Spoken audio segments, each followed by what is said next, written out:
This is Barbara Ann Rosenberg, your roving reporter with travel and table tips. And this time they're going to be very close to home. Vacation-y, wonderful, relaxing kind of places. One in New Jersey and one in Delaware. And you get to them just by going across Delaware Bay on a perfectly beautiful ferry with all kinds of amenities. The Cape May Lewes ferry, I'm sure you've heard of it.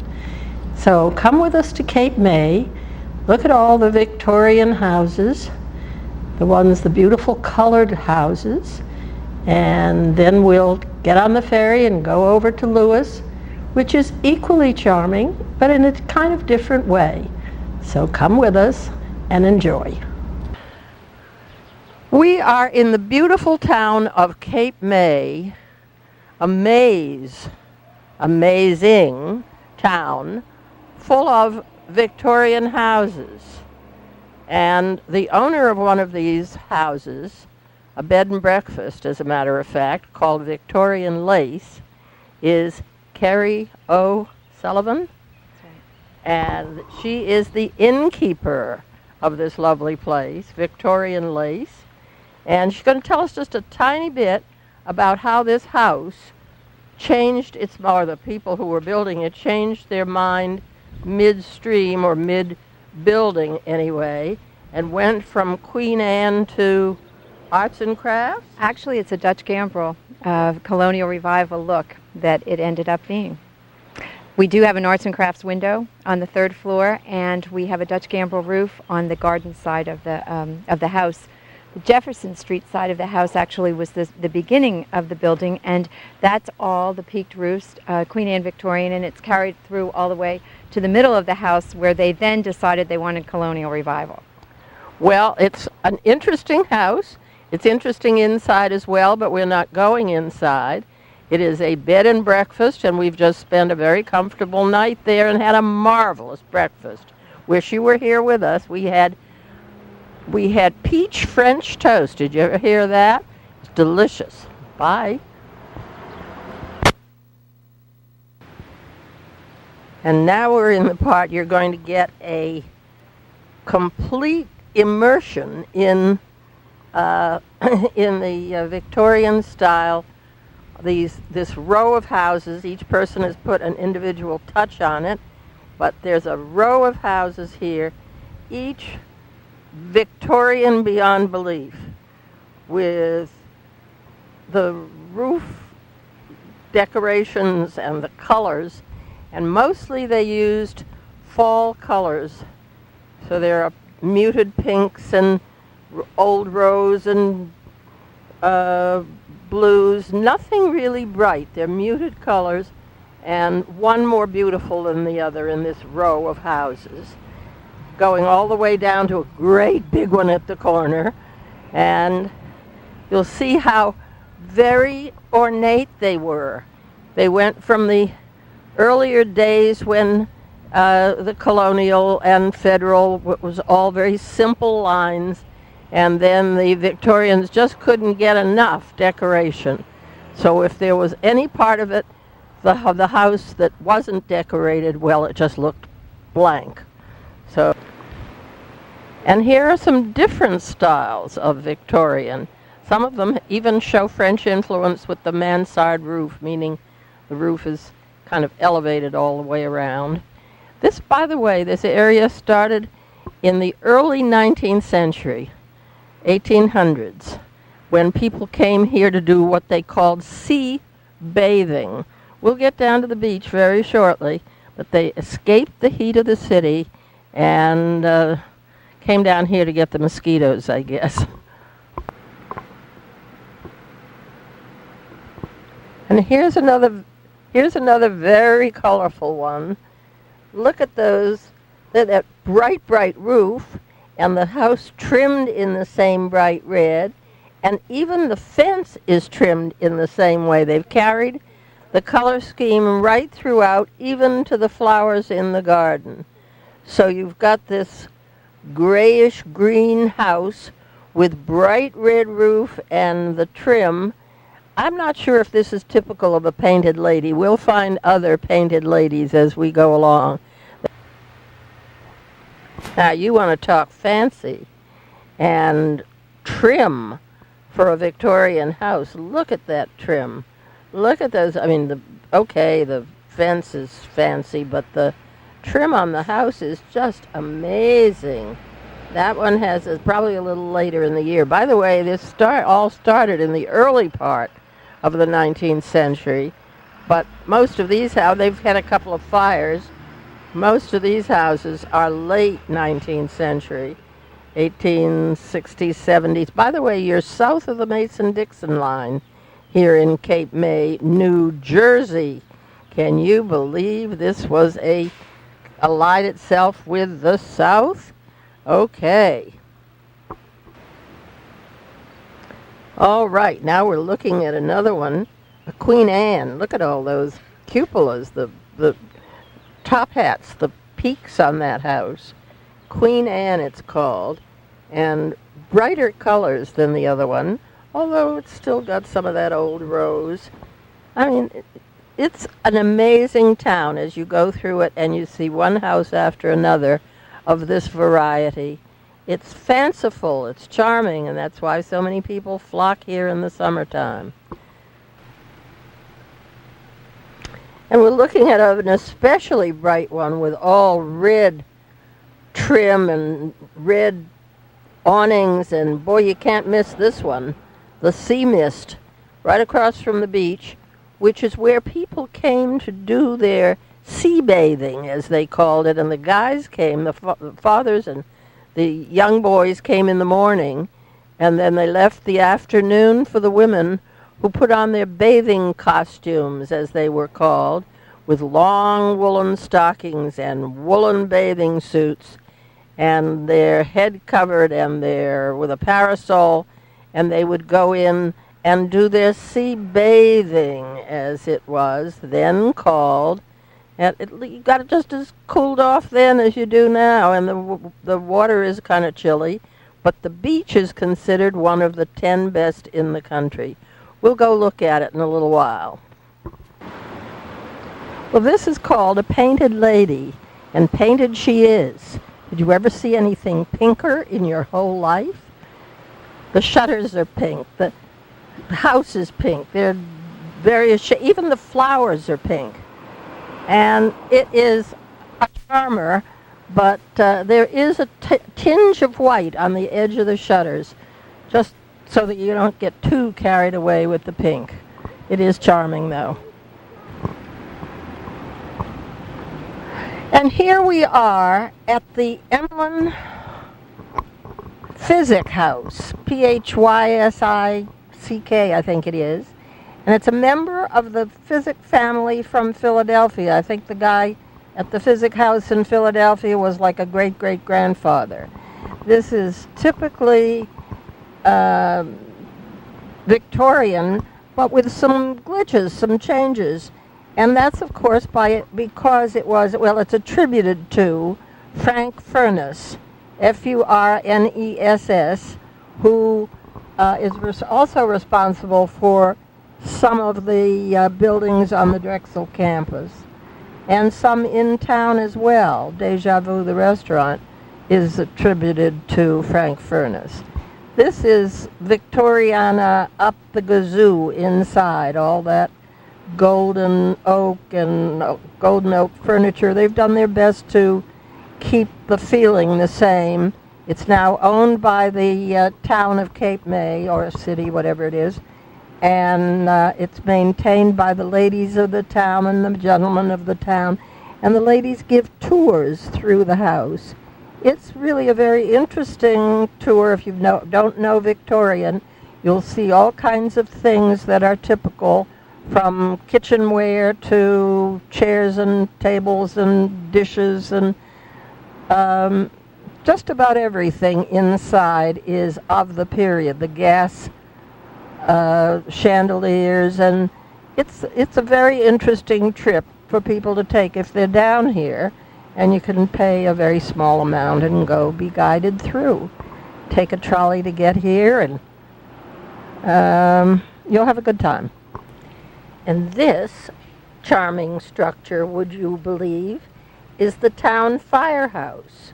That is, it was the town firehouse until recently when fire engines got so big. And of course they have a new one, which is a good thing because good grief, with all these wooden buildings in town, you certainly couldn't get by with one little old tiny old-fashioned fire truck.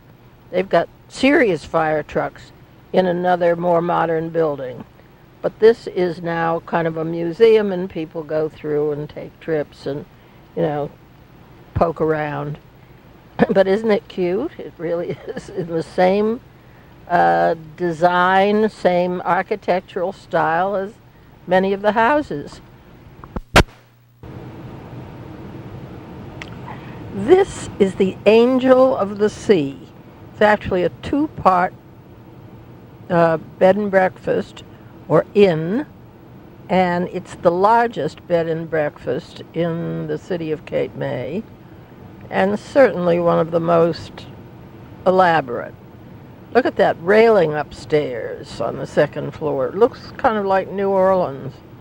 All the lacy balustrades, but just absolutely charming. And as you can see, full. And they're so kind when they don't say full on the sign. They say sorry, which is very gentle and very nice. They take tours of people through here. I think a particularly interesting aspect of this is just across the street, where they're building a new, private home or bed and breakfast, can't tell.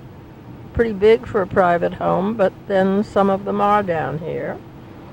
And they've built it in the same style, with Queen Anne roof lines, and I'm sure inside it will have all the most modern amenities like jacuzzis and stuff like that, even for the people themselves. But certainly the bathrooms are not going to be Victorian bathrooms. So you can see, as the town develops, it's really kind of nice that they're building in the same style instead of a starkly contemporary, which would look totally out of place here. Well, as you can see, it's a beautiful beach, very gradual, and you can see that the bathing costumes have changed a bit too. The women wear just what they wear anyplace else, only maybe not quite as brief.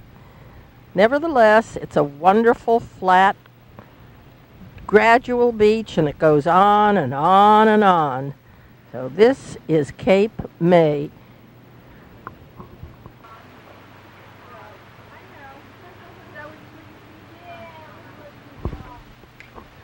Well, we're at Sunset Beach, the end of Cape May, where we're looking out over the bay and see what looks like a ghost ship coming in.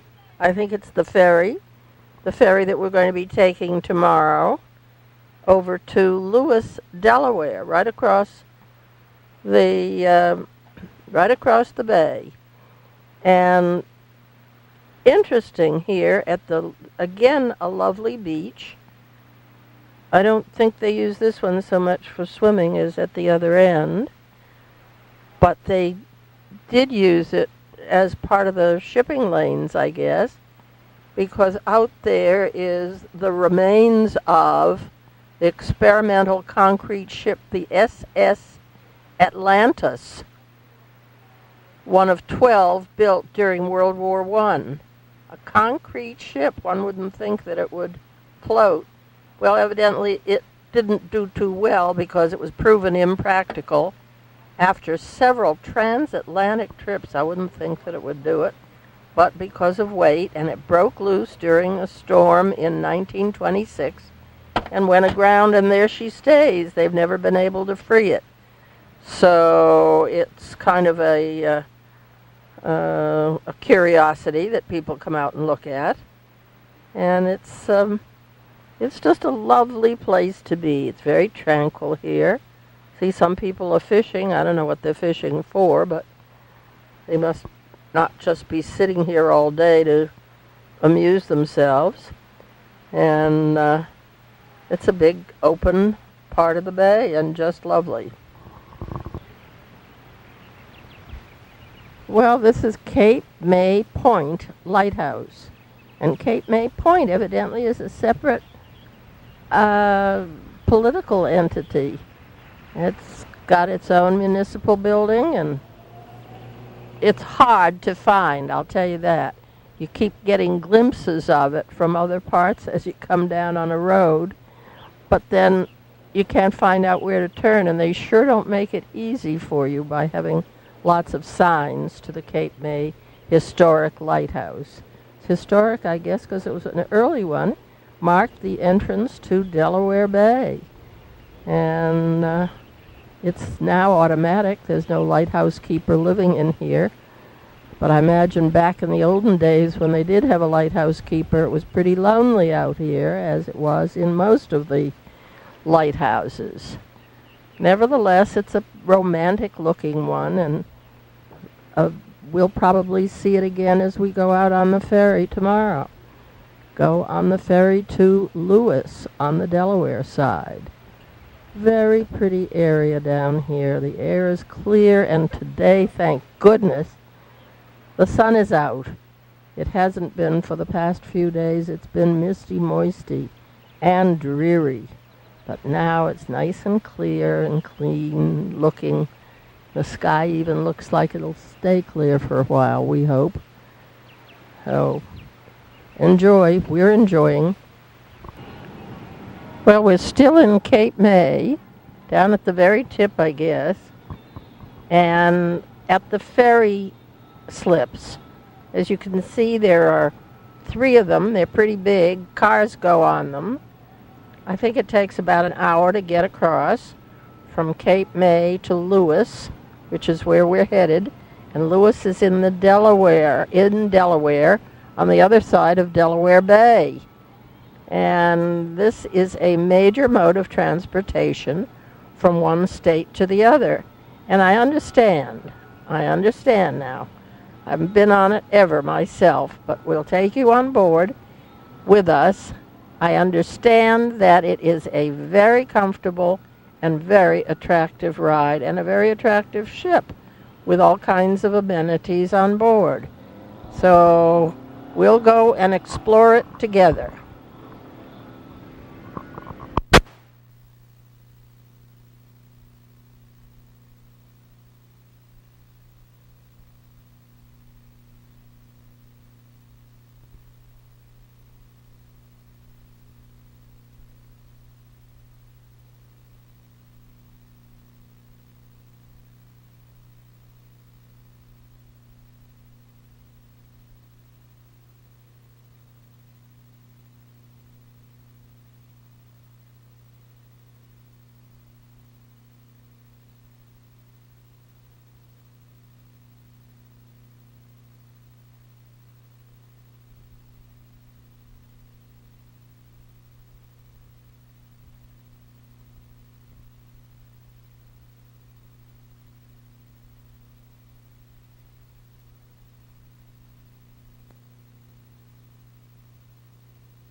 I'm standing in front of the Fisher Martin House, which is the oldest building in the first city in the first state. That is, Delaware is the first state in the Union, and Lewes is the first city. The house, however, dates from 1730, even though the town was founded much earlier, and we'll go over in just a couple of minutes to the Zwanendale Museum that commemorates the ill-fated Dutch settlement in 1631. So you can see they were here in Lewes, and this is directly across from Cape May, and yet it is, well, there's some Victorian stuff here too, which we will see, but there's some much older property and much older architecture here. It's a very pretty town, more laid back than Cape May in a way, because it hasn't been quite as discovered. Nevertheless, we love it. It's Lewes, Lewes, but pronounced Lewes, Delaware. And this is the Zwannendale Museum. How do you like that for architecture? It's to commemorate, matter of fact, it was built in 1931 in commemoration of the 150th anniversary or the 300th anniversary of the Dutch settlement here that ended very badly. The Dutch settlers were massacred by the Indians who were native to this part of Delaware. Now, who can believe it's such a sleepy, lovely little community now, that there were fierce people here at the time. In any event, the Dutch settlers were massacred, and they have all kinds of commemoration things inside. But as you can see from the sign, it is closed today. And right across the street from the Zwannendale, which has its own fanciful architecture, is this very turn-of-the-century kind of Victorian house that is here, even though this isn't the predominating architecture here as it is in Cape May. There are some wonderful examples, because this town has gone on from 1631 until now, which is 2000. And this is the main shopping street of Lewes, Delaware. As you can tell, it's not terribly developed. There's a bookstore, and there's, the inevitable gadget shops. And it's charming, and it's very laid back. And that's why people like to come here for weekends, or even for longer in the summertime. People come down for weeks on end and just veg out, I guess one would say. There's a bar that seems to be pretty popular. It's called the Rose and the Crown. And then there's a place called the Buttery that started out just as a little tiny shop with breakfast, croissant, and things like that. And now it's a full-fledged restaurant in a Victorian house. And they do catering for the locals at big city prices. But nevertheless, very, very good. Buttery, don't you love it? So British.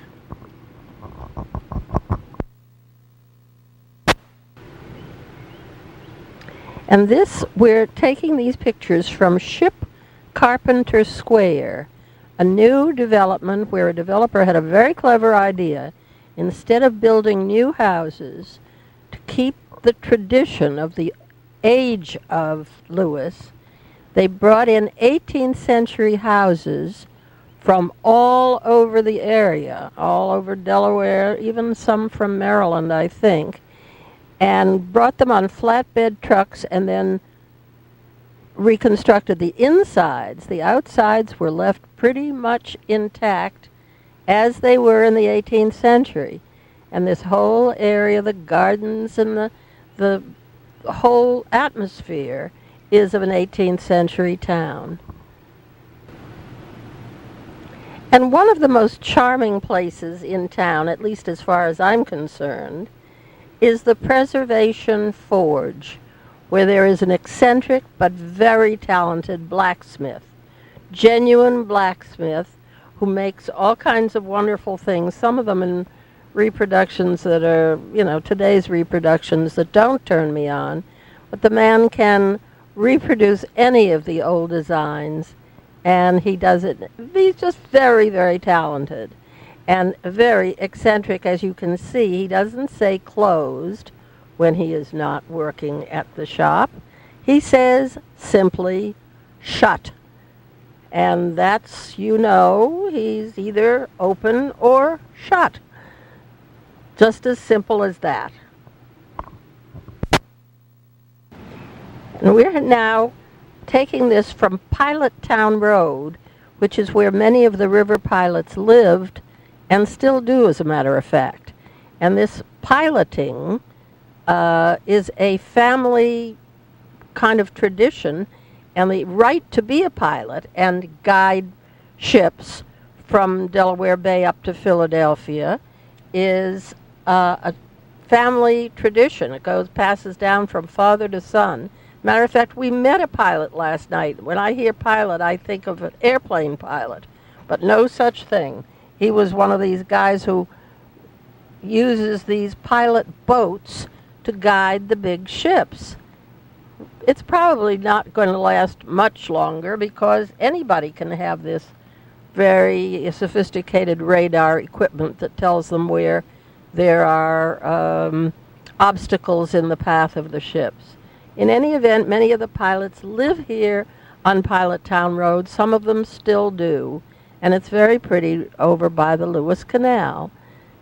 A lot of other people live here now, too, because it's become quite chic and popular.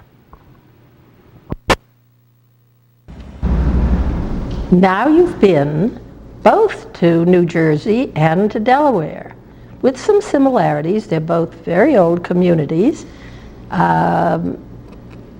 Lewes, Delaware is the first city in the first state, meaning the oldest city in Delaware, which was, as you know, the first state in the Union. So we have seen both communities, both places where you can rent houses or rooms and just go for the weekend or go for the summer and have a very good time. They're both low-key and both charming. I hope you enjoyed yourself in Cape May and Lewes. This is your roving reporter, Barbara Ann Rosenberg. Until next time.